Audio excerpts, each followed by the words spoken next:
예, 이제 본격적인 유기학 1장 내용을 하도록 하겠습니다. 자, 1장의 내용이 뭐죠? 구조와 결합이죠. 그리고 산과 염기도 플러스 되어 있다. 여러분들이 1주차와 2주차 동영상 강의를 봐서 알겠지만 대부분의 책들의 1장의 범위가 구조와 결합이에요. 즉, 어떤 원자의 구조로 되어 있는가를 이해하고 원자와 원자의 결합이 분자를 구성하는 거니까 분자는 어떻게 결합되는가. 한편, 즉 원자와 원자의 결합이 미안합니다. 원자와 원자의 결합이 분자를 형성하고 분자와 분자 사이에 화합물이 어떻게 만들어지는가. 그래서 분자 내 결합으로 분자를 형성하고 분자 간 결합으로 화합물이 이루어지는가를 여러분들이 공부할 거예요. 미안합니다. 자, 그래서 우리가 배울 분량들입니다. 자, 이 부분들은 내용을 보세요. 원자의 구조, 오비탈, 전자 배치, 화학 결합과 8전자 규칙, 이온 결합과 공유 결합. 자, 여러분들이 여기서 안 배운 내용이 있습니까? 자, 1장의 내용은 여러분들이 일반학 시간에 배웠던 모든 용어들 중에서 유기학에서 써먹을 만한 것만 골라 놓은 거예요. 우리 교재가 1장은 이렇게 일반학에서 배웠던 개념들을 유기학 써먹을 용어들을 정리하는 거고 2장은 그거를 유기학에서는 어떻게 분류하고 있는가, 분류에 대한 얘기를 많이 했습니다. 즉 작용기별로 분류되어 있어서 현재 유기학 제 교재 순서대로 이게 나열되어 있는데 그것이 작용기에 따른 그 분류다 하는 얘기와 함께 3장에서는 그러한 우리 화학의 정의를 뭐랬어요? 물질의 구조와 성질을 이해해서 그 변화, 즉 반응을 이해하는 거라 했는데 반응을 할 때는 반드시 에너지가 동반된다. 즉 에너지는 주는, 에너지를 빼내는 이런 거에 따라서 반응이 촉진되고 느려지고 반응이 일어나고 안 일어나고. 예를 들어서 여러분들이 여기 휘발유가 있습니다. 인화성 물질이죠. 근데 가만히 있는 휘발유가 불이 붙습니까? 그렇진 않죠. 외부로부터 어떠한, 물론 휘발유 유증기가 나머지 폭발할 수도 있지만 대개는 외부로부터 불씨가 있어야 돼요. 그죠? 그것이 바로 액티베이션 에너지, 활성화 에너지입니다. 즉 반응물의 단계에서 생성물의 단계를 변할 때 가만히 있을 때는 변하지 않지만 이 고개를 넘어가야지만 반응이 일어나요. 그죠? 그것이 활성화 에너지예요. 그만큼의 외부로부터 에너지를 가해야지 된다는 얘기예요. 가만히 있는 담배에 불 붙습니까? 아니죠. 불 붙인다는 얘기죠. 그런 개념으로 생각할 수 있습니다. 자, 그 중에서도 일반학에서 배웠던 용어들, 이 용어들 중에서 유기학에서 써먹을 만한 용어들만 골라낸 것이다. 자, 이 1장의 내용은 매우 중요한 이유가 그거예요. 우리가 2장에서 배울 작용기별로 유기학 책 목차를 분류했지만 4장에서 알케인, 6장에서 알켄, 알킨, 7장에서 반향적 화합물, 즉 탄소와 수소로만 이루어져 있는 화합물을 배울 건데 이거를 양식이라고 합시다. 그러면 알케인은 쌀밥, 이중결합이 있는 알켄은 보리밥에 산나물, 그리고 반향적 화합물은 콩밥에 생선조림, 이렇게 얘기하는 메뉴를 봅시다. 그러면은 여러분들이 밥을 먹을 숟가락과 함께 반찬을 먹을 젓가락이 있어야지 밥을 먹죠. 근데 어렸을 때 숟가락질은 잘 하지만 젓가락질 잘 못해서 늦게 배워요. 이것처럼 한식을 먹기 위한 도구, 숟가락과 젓가락이 어떻게 하는가를 배우는 것처럼 유기화물을 탄화수소로만 되어져 있는 한식과 같은 거기에서 단일결합, 이중결합, 삼중결합에 대해서 배울 용어들입니다. 즉 단일결합, 이중결합, 삼중결합, 반향적고리 화합물을 설명할 만한 도구들이에요. 그죠? 그거와 함께 두 번째 섹션에서 작용기 분류할 때 탄소에 질소가 섞여 있는 아미노화합물, 탄소에 산소가 섞여 있는 알코올이나 에테르 화합물, 탄소에 할로겐이 붙어 있는 할로겐 화합물을 다룰 때도 중식이라고 합시다. 중식은 뭐였어요? 탕수육이 있고 팔부채가 있고, 그죠? 그거 먹으려면 숟가락과 함께 중국식 그 떠먹는 숟가락 있죠? 그런 걸 써먹는 걸 배워야 되는 거예요. 그죠?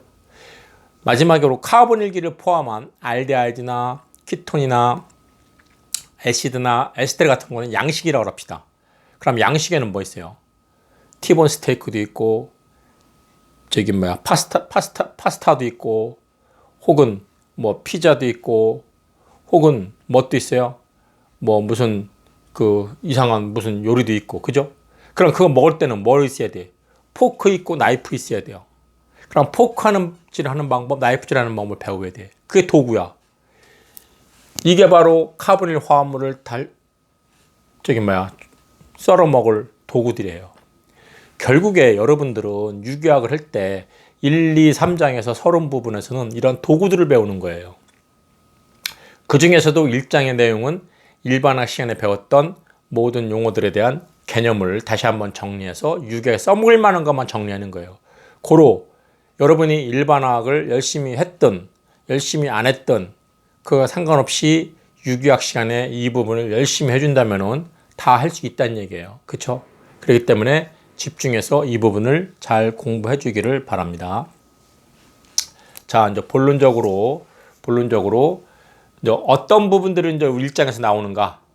원자의 구조, 원자가 어떻게 구성되어 있는가? 핵과 전자로 되어 있다.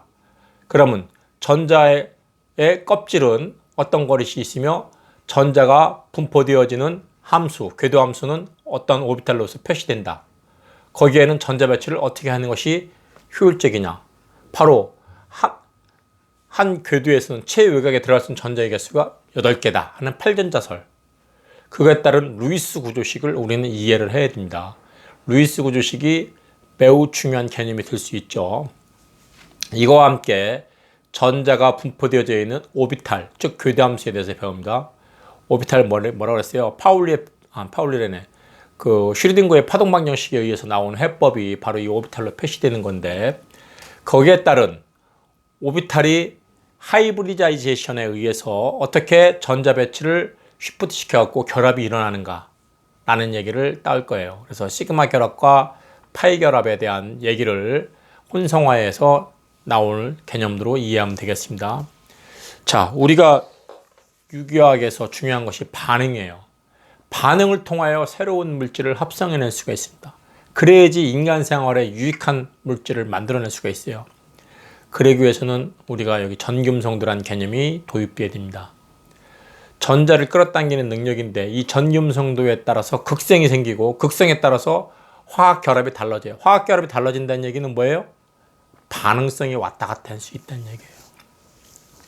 그래서 그러한 전김성도에 대한 얘기와 극성 공결합, 전김성도 차이에 따라서 이온 결합, 극성 공결합, 비극성 공결합을 또 구분할 수도 있어요. 그리고 여기 보시는 것처럼 그 공명 구조, 파이 전자의 디로컬라이제이션, 즉 골고루 퍼져 있는 비편자화에 따른 안정에 의해서 첫 공명 구조가 안정화되어 있다. 비편자에 따른 안정 구조를 말씀드리고 마지막으로 산과 염기에 대해서 배웁니다. 이미 여러분들은 중학교 때부터 산에 대한 정의를 배웠어요. 산과 알칼리, 그죠? 신맛이 있다. 푸른 리트머스 종이를 붉게 변화시킨다. 등등등등. 그런 것이 아레니우스 개념이에요. 그거 말고 이제 유기학에서 본격적으로 다룰 로리-브랜스트 개념. 세 번째가 루이스 개념에 대한 산과 염기에 대한 정의를 여러분들이 다시 한번 확실히 하고 그거에 따른 산의 짝산, 짝염기 등등에 대해서 공부한 다음에 마지막에 산의 세기, 경향성, 그죠? 그 수치를 다 외울 수는 없어요. 산도를 다 외울 필요는 없어요. 어느 쪽으로 갈수록 산도가 세어지고 어느 쪽으로 갈수록 염기도가 세어지는가? 그러한 원인은 무언가? 그러니까 왜, why 그거에 대한 배움을 여러분들이 이해하면 됩니다. 그래서 1장에서 매우 많은 양이긴 하지만 일반학 시간에 배웠던 다 내용들이긴 하지만 다시 한번 유기학에서 써먹을 개념들이기 때문에 정리를 하고 넘어간다 라고 생각하면 되겠습니다. 자, 원자의 구조. 원자는 어떻게 구성되어져 있는가? 핵과 전자로 되어 있다. 원자 핵이 여기에 있다면은 핵 주변에 전자가 있다. 그 얘기죠. 핵 속에는 뭐가 있길래? 양성자와 중성자가 있다. 양성자는 플러스로 표시되고 중성자는 제로로 표시되기 때문에 마이너스로 표시되는 전자가 핵 주변에 있다. 가까이 있을수록 좋다. 플러스와 마이너스는 남녀 칠세 친남처의 관계다. 고로 마이너스는 전자는 핵 주변인 플러스 주변에 가까이 있다. 실은 전자가 발견되어질 분포 영역이라고 했기 때문에 전자는 여기서 발견되어질 수도 있어요. 100분의 1 정도. 즉 여러분들이 여기다가 대고 돌을 던지면은 관역이 여기다. 핵이 관역이야. 플러스야. 그럼 마이너스를 던질 때 마이너스가 플러스에 맞는 것이 명중이라면은 100의 한 개는 여기에 잘못 맞을 수도 있다는 얘기예요. 근데 100의 90개는 다 요 근처에서 맞겠죠. 그래서 여기가 구름처럼 진하게 표시되어 있는 거예요. 그것이 분포되어질 수 있는 분포 영역이란 오비탈로 표시됩니다. 나중에. 자, 어떻든 간에 여러분들은 원자는 핵과 전자로 구성되어 있고 핵 속에는 양성자와 중성자가 있다. 고로 여기서 원자 번호라는 것이 나오는데 원자 번호는 바로 양성자의 수다. 플러스로 표시되는 양성자의 수라면은 원자는 중성이기 때문에 결국에 마이너스로 표시되는 전자의 수와 같다. 원자 번호 6번 그러면 양성자가 6개 있고 전자가 6개 있다. 그 뜻이겠죠. 한편 위에 표시되는 질량수는 뭘로 표시되어 있어요? 질량수는 양성자 플러스 중성자의 수로 표시되어 있다. 양성자 플러스 중성자의 수로 표시되어 있다. 제가 문제에서 여기를 양성자 플러스 전자라고 일부러 얘기를 했습니다. 여러분들이 이걸 체크하라고요. 다시 한번 얘기하는데 질량수는 양성자 플러스 전자가 아니라 중성자의 수다.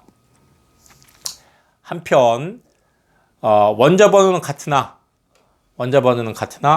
중성자의 수가 달리다. 그럼 뭐가? 질량수가 다른 거죠. 즉 질량수가 달라서 생기는 동의 원소가 있다. 동의 원소는 뭐다? 원자 번호는 같으나 질량수가 다른 거. 자, 탄소를 본다면은 자연에 존재하는 탄소는 원자 번호 6번에 질량수가 12인 탄소예요. 이것이 대부분이야. 근데 어쩌다가 질량수가 13인 것도 있고 질량수가 14인 것도 한두 개 있다. 결국에 탄소의 원자량은 12.011g으로 알려져 있다. 즉 12.011, 즉 0.11g만큼 이게 더 무거운 것들이니까 그것들이 있다 하는 얘기죠. 그래서 여러분들한테 동의 원소의 개념을 얘기했고 한편 오비탈이라는 것을 다시 한번 얘기해요. 오비탈은 뭐라고요? 궤도함수인데 원자 내에서 전자가 발견되어질 분포 영역이에요. 즉 아까 얘기한 대로 핵 주변에 전자가 구름처럼 제일 진하게 있는 것은 확률이 그만큼 많다는 얘기를 된 거예요. 여기도 하나 맞을 수 있다는 얘기예요. 이건 100분의 1이라면은 90개는 다 이 근처에서 맞는다는 얘기죠. 그래서 거기를 오비탈로 표시한다. 근데 어떻게? X, Y, Z의 원점을 지나는 공 모양의 구형으로서 표시되는 S오비탈과 X축에, Y축에, Z축에 각각의 이런 아령 모양의 로브 타입의 P오비탈이 있다. P오비탈이 있다. 즉 X축의 PX, Y축의 PY, Z축의 PZ로 표시된다. 즉 XYZ 원점을 지나는 구 모양은 하나죠. 하나. 근데 X축은 길으니까 어디든지 있을 수 있는 것도 하나. Y축에도 어딘가에 하나. Z축에도 어딘가에 하나. 고로 S축에 하나, S오비탈이 하나, P오비탈이 몇 개? 3개가 있다. 어떻게? X축, Y축, Z축에 있는 3개가 있고 S오비탈은 뭐라고? X, Y, Z를 지나는 원점이니까 오로지 하나밖에 없다는 얘기죠. 그죠? 오로지 하나밖에 없다는 얘기입니다. 그래서 전자 배치는 전자 껍질은 보시는 바와 같이 주양자수로 표시되는 거와 속껍질인 부양자수로 표시되는 것이 있다. 주양자수는 이 큰 궤도죠. 핵을 주변으로 K, L, M 이런 껍질을 나타내고 그 속에 S오비탈, P오비탈, D오비탈, F오비탈 네 가지가 있다. 이거는 주기율표에서 주적 원소에서는 S오비탈과 P오비탈만을 다루고 D오비탈은 전이 원소에서 나옵니다. 전이 원소족. 즉 B로 표시되는 주기율표에서 보시면은 A족으로 표시되는 주적 원소가 있고 B로 표시되는 전이 원소족이 있어요. 그죠? 가운데 이렇게. 거기는 D오비탈이 시작됩니다. 이거와 함께 밑에 란탄족과 악티늄족이 있는데 그거는 F오비탈이 나오기 시작해요. 여러분이 주기율표 잘 그려서 우리 교재 제일 뒷면에 보면은 그 교재 뒷면에 보면은 주기율표 나오는 거 있죠? 잠깐만 보여드릴까요?